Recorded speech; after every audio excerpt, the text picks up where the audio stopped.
GTR R34 nga pala ang i-unbox natin ngayon. Ito nga pala ay gawa ng Mini GT at Kaido House. By the way, good day sa inyong lahat. Sa wakas dumating na rin yung order ko. Medyo matagal na sa akin yan. Siguro mga 1 week na rin sa akin yan. Hindi naman sobrang tagal. Meron na kasi akong kulay white at kulay violet na Mini GT na Kaido House. So yung ngayon, in-order natin is kulay green. Ang ganda ng packaging niya no? Sulit na sulit talaga yung pera natin dito. Ayan yung pangalan. Kaido House. KaidoHouse.com. Doon nga pala yung mga IG nila. Pero wala naman tayong pake doon. Diyan sa ilalim may makikita natin ang collaboration ng Mini GT at Kaido House. Nandyan din sa baba yung mga Facebook at IG ng Mini GT. Hindi ko naman maipakita. May mga serial number pa. Wala naman tayong pake doon. Nissan Skyline GTR R34 Kaido Works number 74. Talagay pa yung design in Los Angeles. Kaido Works plus chassis.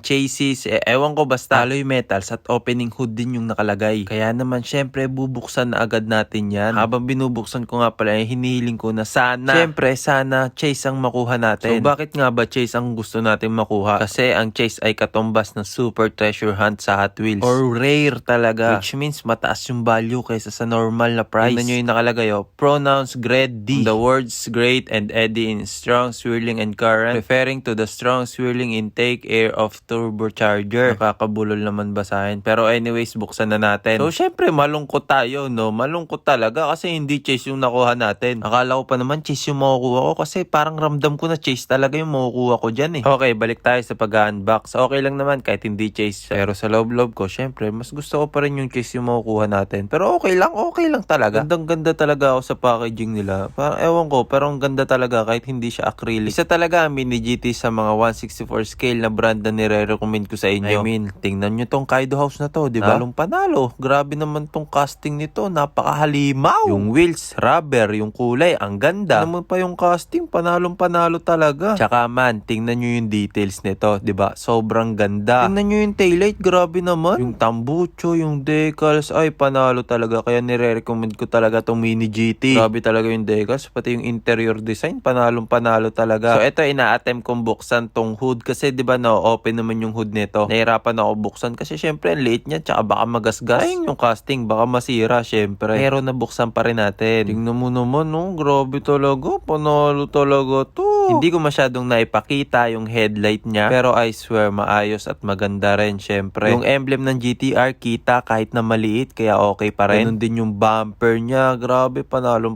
talaga. Kaya talaga isa sa mga pinakaplano ko na mabuo itong mga Kaido House ng mga R34. Maganda rin naman yung mga wagon na Kaido House pero hindi ko talaga trip. Talagang Kaido House lang talaga ng mga R34 yung mga gusto ko makuha. Actually, bumili pa nga ako ng isang Kaido House na R34 yung Nismo. Kasi naman, nabili na natin yung kulay white at kulay violet na Kaido House. Kaya onting-onti na lang talaga makukumpleto na rin natin at may mga pre-order rin tayong Kaido House. Ganda ng diorama pero kailangan ko na rin yung palitan. Ito na ang montage natin. Sabi, ang galing ko mag-montage no? Pwede ba ako maging cameraman? Pangit talaga no? Kaya picture na lang. Let's go!